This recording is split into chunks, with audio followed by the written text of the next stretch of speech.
Nous allons démarrer cette balade avec un pont-canal, le pont-canal d'Agen. Il enjambe la rivière Garonne et permet aux bateaux la navigation de Bordeaux jusqu'à Toulouse, où là, il rejoint le canal du Midi. Pour en parler, nous recevons Vincent Madol. Vincent, bonjour. Bonjour, bienvenue. Merci, vous êtes guide touristique ici ? Exactement, à l'Office de tourisme Destination Agen.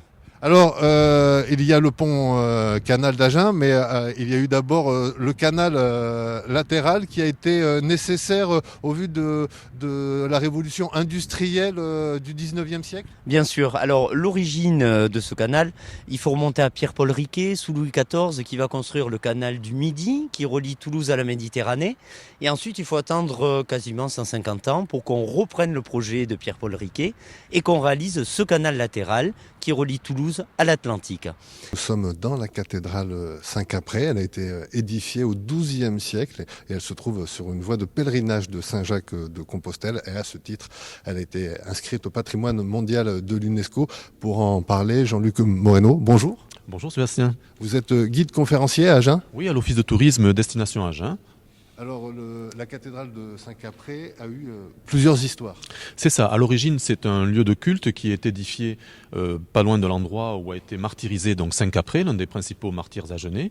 On a un premier édifice qui est détruit au IXe siècle par les Normands et qui après est reconstruit à la période romane et qui va petit à petit se modifier au fil des siècles pour arriver à l'édifice dans lequel nous sommes aujourd'hui.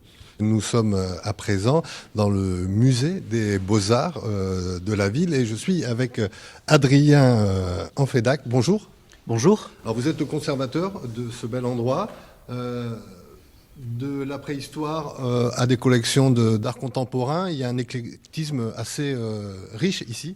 Oui, ce sont des collections universelles avec des collections européennes, extra-européennes, qui couvrent en effet toute l'histoire de l'art, depuis la préhistoire jusqu'au XXIe siècle. Comment sont arrivées ici toutes ces pièces ? Certaines sont des dons ? Alors oui, le musée des Beaux-Arts d'Agen est un musée récent qui a été fondé en 1876.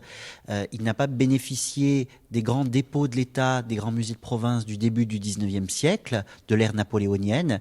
Et donc, il a pu profiter, après sa fondation en 1876, surtout de dons et de legs, de généreux donateurs, mécènes, qui ont permis à ce musée véritablement de s'enrichir. Un grand succès cette année, on ne peut pas passer à côté. 2019 et 2020, c'est l'Expo Goya. Ah oui, l'exposition Goya, voilà, qui a mobilisé toute l'équipe du musée, toute la ville d'Agen, nous a permis vraiment de voir affluer un nombre de touristes record, plus de 20 000 visiteurs. On est vraiment très heureux de ce succès. Je vous remercie beaucoup, Adrien, et je vous souhaite plein de bons moments dans ce musée à Agen. Nous, on se retrouve très bientôt pour de nouveaux chemins, quelque part en Nouvelle-Aquitaine. Au revoir.